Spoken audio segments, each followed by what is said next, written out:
Hi. We are.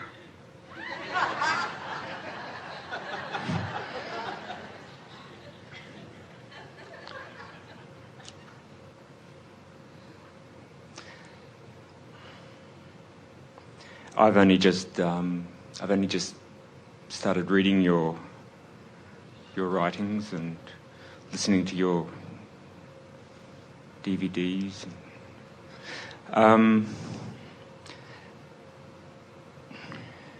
I've not wanted to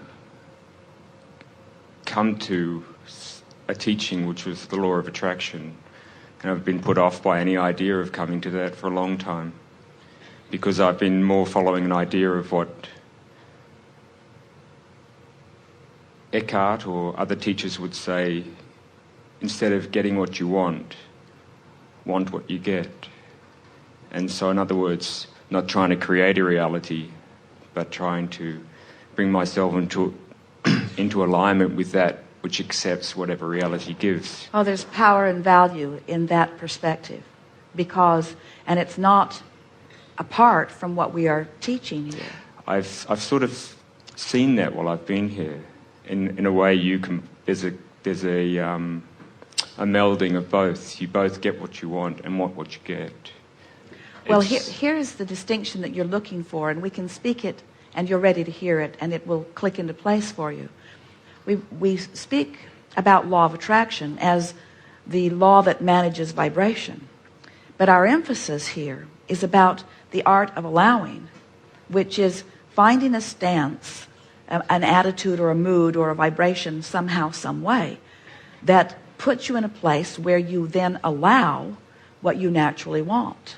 And so the reason that there is so much power and absolute truth in what you just expressed to us is that when you find a way of being satisfied with what is, there's no resistance, which is the only thing that holds you apart from what you want.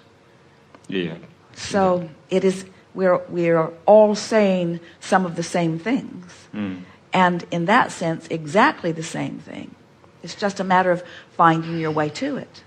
Most people offer almost all of their vibration. Let's start in another place.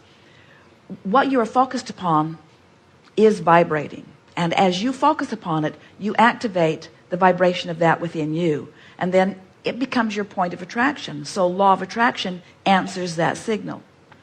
So most people are offering their vibrational signal completely because of what they're observing. So if they're observing something pleasing, that's the signal they offer, so they get some of that back. But if they're observing something not pleasing, that's the signal they're offering, so they get some of that back. So most people are offering their signal sort of by default. They're not really thinking about it. They're just having knee-jerk responses to life. So if that's where you're at, and that's where most people are at, and then someone says to you, like where you are, people have a hard time getting their thoughts around that, because there is so much that they are observing, or maybe even so much that they're living, that they don't like. And it's a hard understanding to accept. So we sort of took an end run around that a little bit by wanting to help people to understand that we're not encouraging you to accept the aspects of your life that you don't want. So early in our explaining, we began talking about pivoting, that when you know what you don't want, you know what you do want, and try to orient yourself to the what I do want side of it, because everything is about attraction, and you are the one who is setting up the vibration that is your point of attraction, and no one else can do it for you. It's really lovely when someone comes into your experience who is pleasing to behold, because while you're pleased, while you're beholding them, then your point of attraction improves. But it's not a good thing to become dependent upon needing pleasing things to control your vibration. You never are free, and you never really feel good, and you never really become who you are until you really understand how it all fits together and get control of your vibration regardless of what's going on around you. This is really leading edge conversation that we're having here. But, I mean, exactly like that. If you're always trying to put yourself into a better feeling tone by changing the situation for yourself mentally or physically or otherwise, then there is no acceptance or coming to terms with what was ugly or otherwise. Well, the thing is, if you come you try and change your reality, there's not a melding with what you find is unacceptable. Here's the thing that there's a little stickiness going on in the conversation that we're having, and that is every subject is really two subjects, wanted and absence of it. Every wave has two sides of the wave, the sound wave, the vibrational wave. So when you know what you don't want, whether you are able to articulate it or not, there is a vibrational counterpart of what you do want. And so the question that is really the question that we're wanting you to be aware of all day, every day is, so you've got a subject activated within you. Where are you? What is the tendency that you are leaning toward? Are you leaning in the direction of the wanted or the unwanted? And most people are leaning in the direction of what they've got in terms of manifestation, because most people are leaning in the direction of whatever they're observing. And you cannot deliberately progress if you're only looking at what is. You have to be able to find a focal point beyond what is if you are to move beyond what is. Because what is can only yield you what is. So if you're merely observing, so when you put it all together and you realize that what is has created an improved version, the vibration of a question and the vibration of the answer are two very different vibrations. The vibration of a problem and a vibration of a solution are two very different vibrations. So if you are accepting the problem and focused upon the problem and dissecting the problem, then you are not a vibrational match to the solution. You might be letting the problem train you into a stronger and stronger vibration. So, but what you're saying is different. What you're saying is different from what we just said. What you're saying is not an acceptance or an embracing of the problem, but no longer railing against it.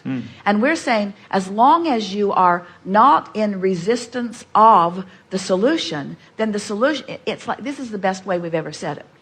It's like there's a cork bobbing on the surface of the water, and that cork in this analogy represents your alignment with who you are and all that you want. It's enlightenment, it's love, it's worthiness, it's tuned in, tapped in, turned on, it's pure positive energy. Now you can hold that cork under the water and disallow its buoyancy. But when you let go of the cork, it's going to bob right back up. And so that's what you're saying to us. If I'm not beating the drum of the unwanted, won't I naturally rise to the surface? And the answer to that is yes, yes, yes, yes, yes. And that's what's at the heart of those teachings that you were talking about. And it's accurate teaching. We will agree with it wholeheartedly. It's just that people aren't very good at letting go of the cork. And almost always in their attention to the aspects of life that they do not want, they train themselves into the denser vibration rather than allowing the purer vibration. Did we clarify it for you? Yeah, a little bit. Yeah, you did. I guess, I mean, for me now, my last year has been very, very difficult because I found myself going from teachings which would lighten my vibration, you would think, like the teachings of questioning thinking and so forth, so that I would come into alignment with what I see. I found that it wasn't working for me. And well, we just explained why. Yeah. It was more. I couldn't. It didn't float exactly. It didn't float. But well, what I did was, for me, my exploration has more been, instead of trying to explore what my mind is saying, is the realization that the mind doesn't, that there is no self, basically. There is what? Realizing that there is no is just seeing that there's only awareness in life. There's only awareness. Brilliant. As myself. Yes. And that where you focus is how you feel. And where you focus is what your point of attraction is. And where you focus is what you create. And it's I guess I've not seen myself ever as a creator, as a conscious creator. I've always seen myself, my role as being someone who needs to... That's why the discussion prior to your coming into this chair today was so perfect. Because a lot of people feel that way. They see themselves as seekers of the proper path rather than creators of it and then aligning with it. Yeah.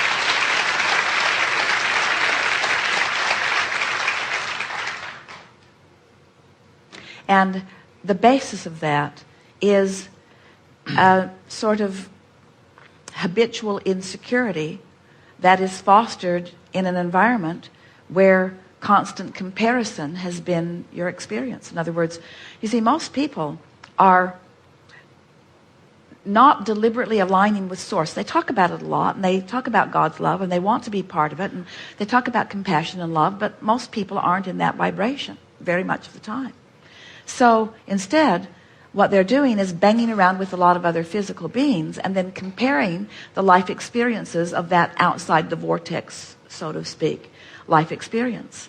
And you can't get very far in that. It isn't until you finally begin to get a whiff of your rightness and your goodness. And so the thing that we always say to people who are standing where you're standing, who are asking and receiving answers and getting really close to feeling some resonance of it, the thing that we always say is that if you could just hear and trust this one thing that we're going to tell you right now, everything will get easier immediately. And that is, when you find a thought that is in vibrational harmony or compatibility with the Source within you, with who you really are, with what's really going on, with what your inner being or Source or God or whatever you want to call that non-physical greater knowing being is. When you think a thought that gives you a feeling of positive emotion, whether it is love or exhilaration or passion or appreciation, when that feeling is within you, it always means that the thought that you have activated right now meshes perfectly. It's a perfect vibrational match, that the Source within you knows that too. And while you're knowing what Source within you knows, you can feel the harmony of it.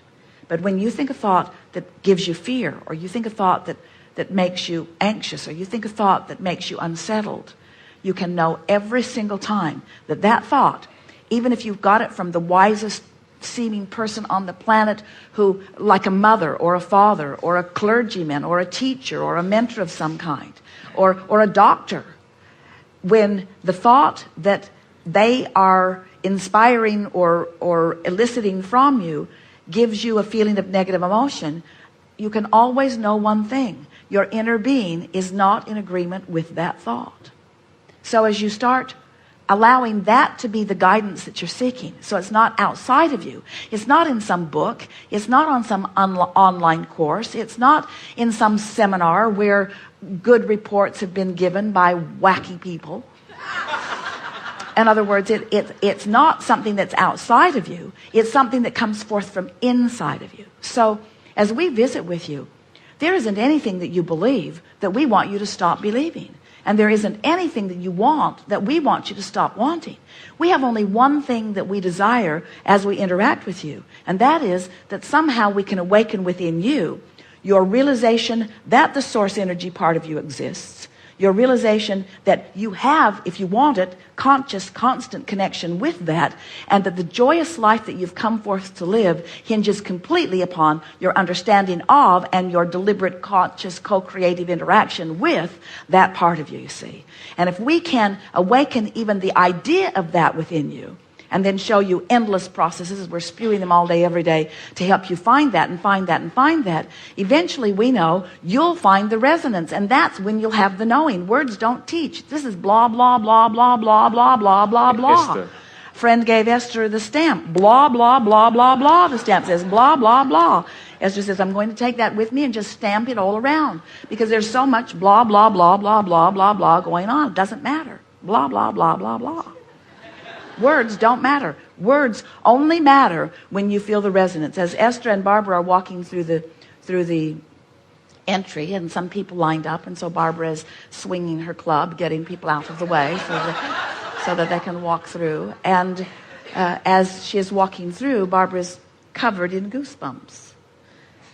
Or Barbara will say something, or Esther will say something, and Barbara will say, look at my arm. What is that? And Esther will say, that is resonance. That's confirmation. That means the thought you just thought or the words you just spoke are in utter agreement with the source within you, you see.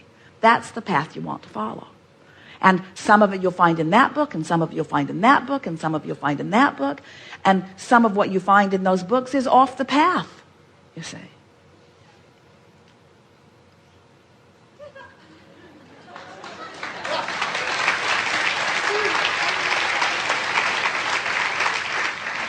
Have we distracted you from what you came to say? I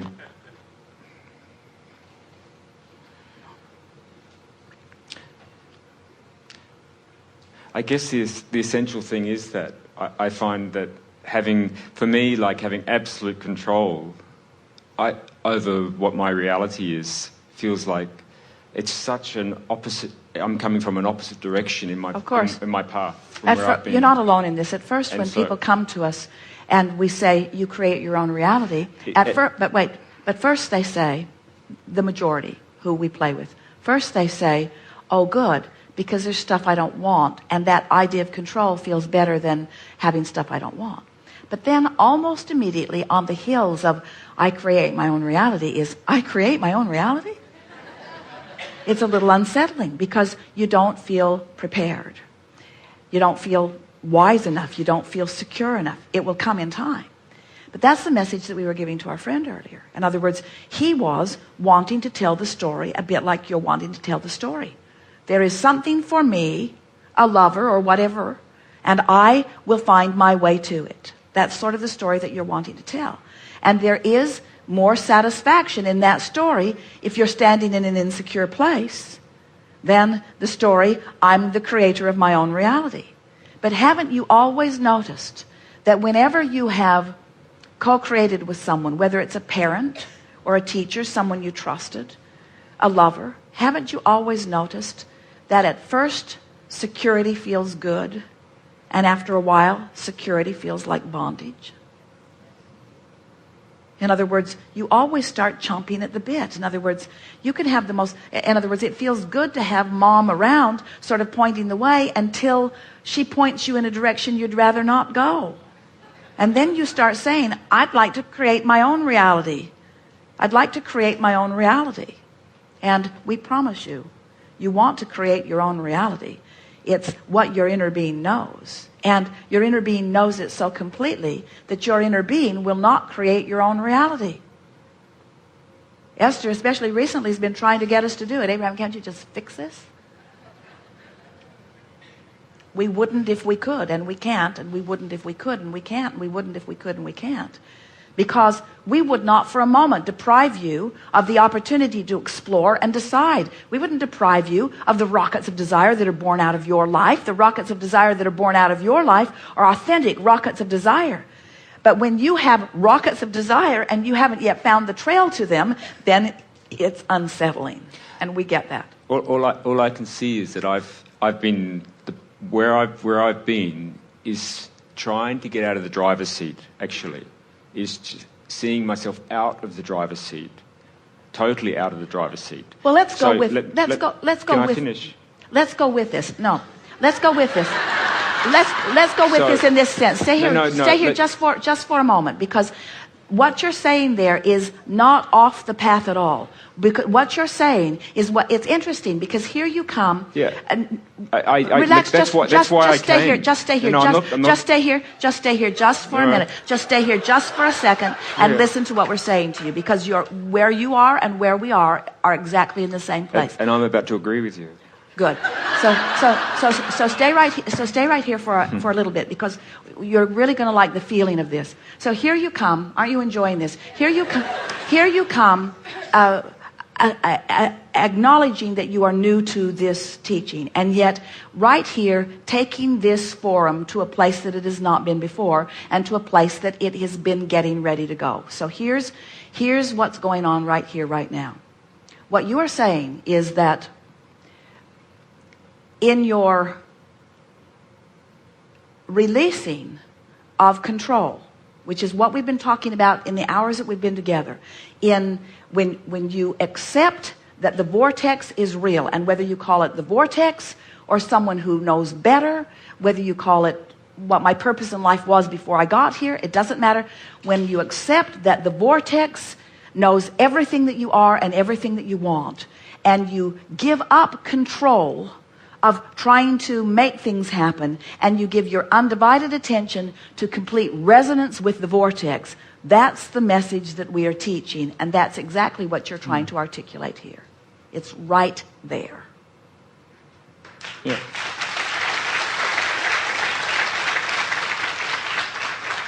So much of what we do as we are interacting with our physical friends is we try to guide you. You see, if you just let go, surrender, meaning give up your resistance, the vortex will take you to that general place of well-being that you've been seeking.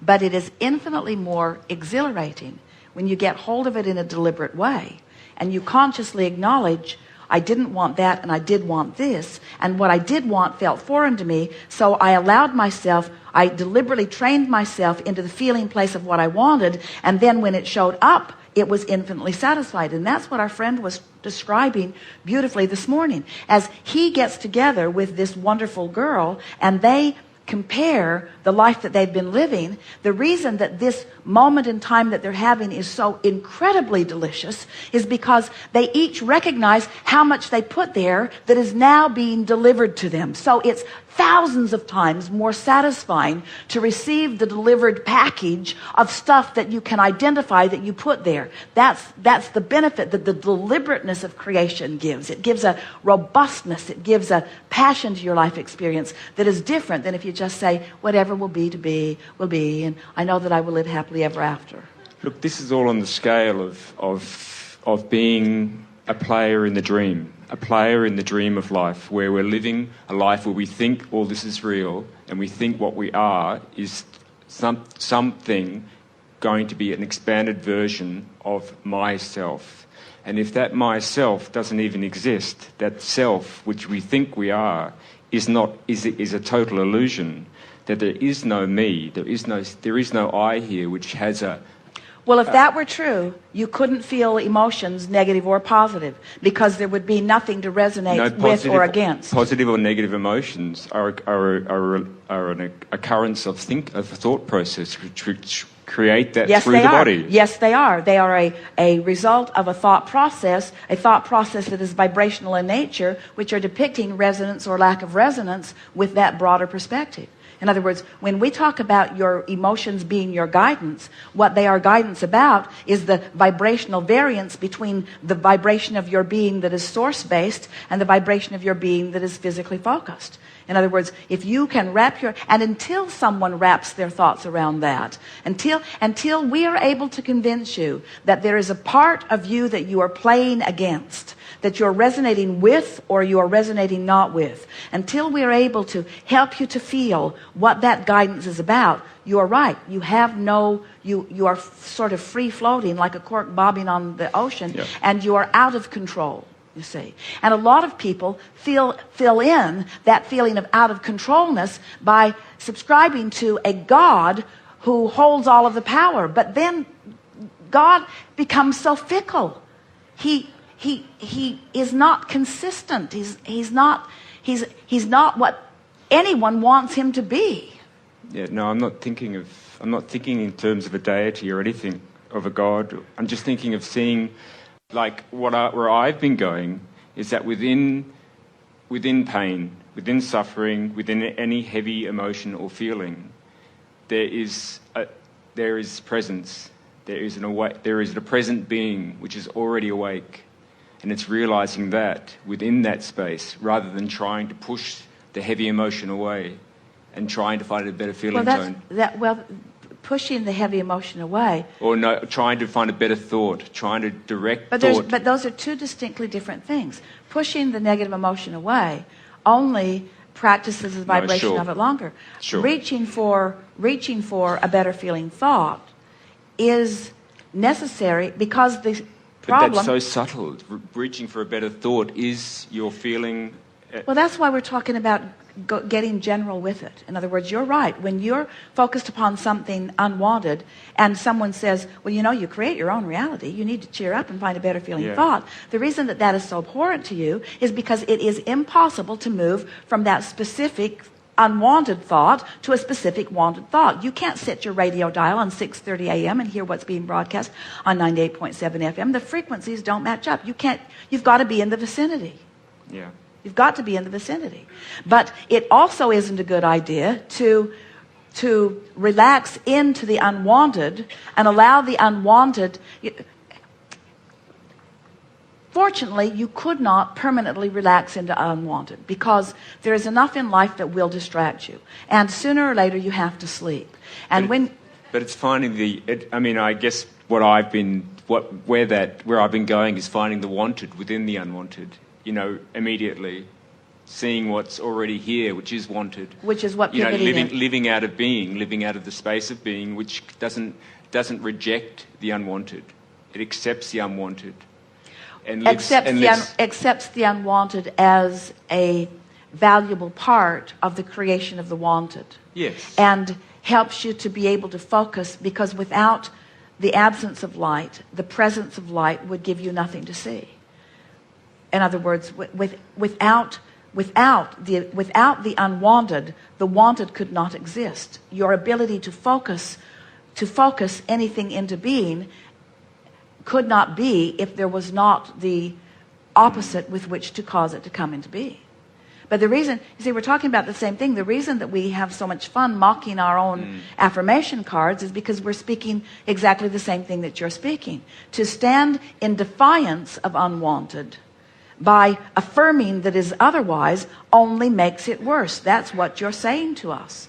It only makes it worse. But what are you going to do? What are you going to do if you've developed patterns of thought that aren't serving you? What are you going to do? Well, you've got to develop some patterns of thought that are serving you. And how do you know if you're moving in the direction of a pattern of thought that is serving you? You tell by the way you feel.